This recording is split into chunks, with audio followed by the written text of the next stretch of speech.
Donc là aujourd'hui j'avais vraiment envie de vous montrer les fameuses carottes qu'on a semées, qu'est-ce que ça a donné, et du coup on va aller voir la récolte de différentes planches et voir comment se sont formées les carottes. Là j'avais pris la bêche, mais en fait aucune utilité. Donc là on est sur du coup une planche de semis de carottes à la volée, et puis la variété du coup c'est de la Colmar à cœur rouge. Donc là on voit un petit peu les carottes qui ont été ramassées sur le début de la planche. Donc il y en a des grosses, il y en a des plus petites, mais ce qui est intéressant de voir, c'est que même sans travail du sol, on a des carottes qui sont toutes droites. Et ça, c'est vraiment la question de dire, si je ne travaille pas mon sol, si je suis sur un sol argileux, je vais forcément avoir des carottes toutes biscornues. Eh ben non, là, regardez la preuve. Et donc là, ce qui est vraiment impressionnant, c'est de voir la densité des carottes, quoi. On voit vraiment, elles sont vraiment à touche-touche. Donc voilà, sur la cagette, là, j'ai quand même 2 carottes abîmées. Donc il y a des carottes qui sont abîmées, mais c'est pas grand-chose. Celle-là aussi un tout petit peu.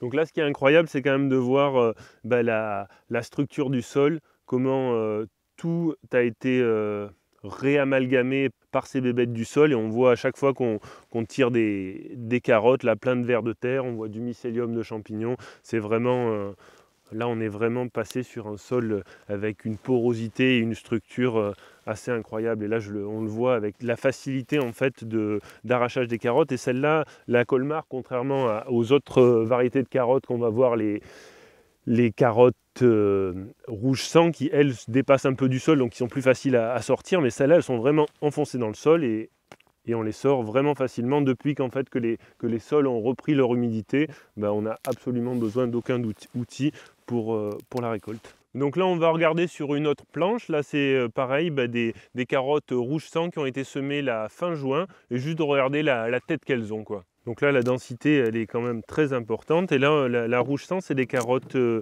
mi-longues qui ne sont pas totalement enfoncées dans le sol.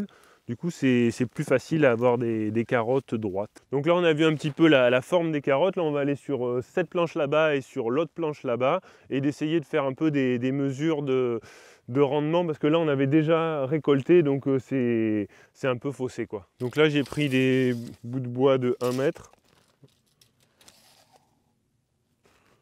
Voilà, c'est l'idée d'essayer de prendre sur 1 mètre carré et de voir un petit peu quel était le rendement ici, là, sur 1 mètre carré de planche. Donc là, on est début décembre, et on commence à voir que les rongeurs ils commencent à attaquer un petit peu les planches de carottes. Ils font des petites réserves pour l'hiver. Mais au final, il y en a tellement qu'il y en a pour eux, et il y en a encore assez pour nous. Là, en termes de dégâts, tant qu'on n'excède pas 10%, on trouve ça acceptable.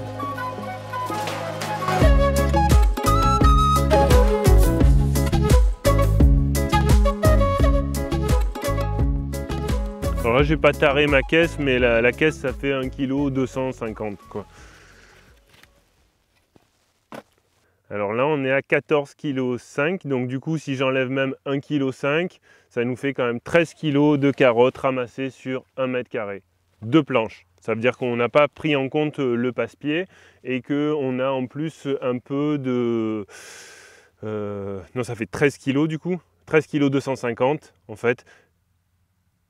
Ça fait 13,250 kg, et il y a encore un petit peu de terre, donc si on nettoyait vraiment, peut-être qu'on descend vraiment à 12 kg si on enlève, s'il y a encore plus d'1,2 kg de terre, même si quand même on a essayé de nettoyer, je ne suis pas sûr qu'il y ait ça. Et du coup ça veut dire qu'on a des rendements entre 12-13 kg sur 1 mètre carré de planche. Donc là on vient voir un petit peu le rendement sur la variété Colmar à cœur rouge. Du coup, sur une autre planche où là, pareil, là on était sur un itinéraire semi à la volée, et là on a apporté que du broyat de déchets verts par-dessus. Et donc là, on va voir un petit peu quel est le rendement sur ce mètre carré là.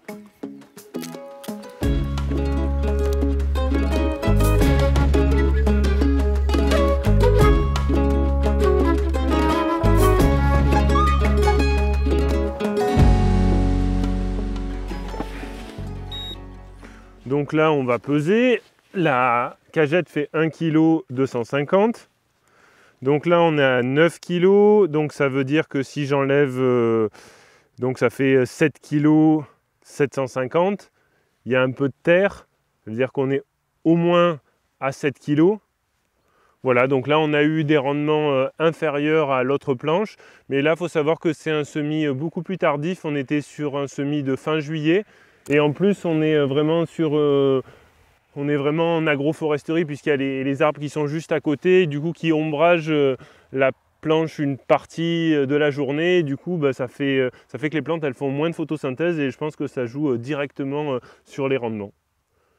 Ça en reste quand même 7 kg, plus de 7 kg, c'est quand même de très bons rendements, surtout pour un itinéraire qui a demandé très peu de temps, puisque ça a été du semis à la volée, très peu de désherbage, et en plus là on va faire des super carottes. Du coup on avait envie vraiment de partager ça, parce qu'on a vraiment un lieu commun bien ancré chez les jardiniers, c'est que la carotte, ça doit se faire sur des sols sableux, et là on est sur des sols avec plus de 30% d'argile, et on arrive quand même à avoir des carottes droites.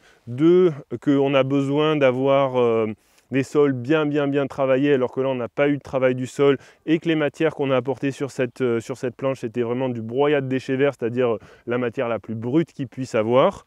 Et puis le troisième point, c'est qu'en fait, si on a bien géré l'enherbement avec un bâchage préalable, et on a en fait très peu de désherbage, et donc c'est une culture, c'est en fait un itinéraire qui est vraiment très fonctionnel et très productif. Et du coup, on est vraiment heureux d'avoir réussi là toutes nos planches cette année. Et donc du coup, voilà, en fait la carotte en maraîchage sol vivant, en non-travail du sol, c'est tout à fait entre guillemets facile si on respecte tous les petits points qui sont décisifs pour la réussite de l'itinéraire.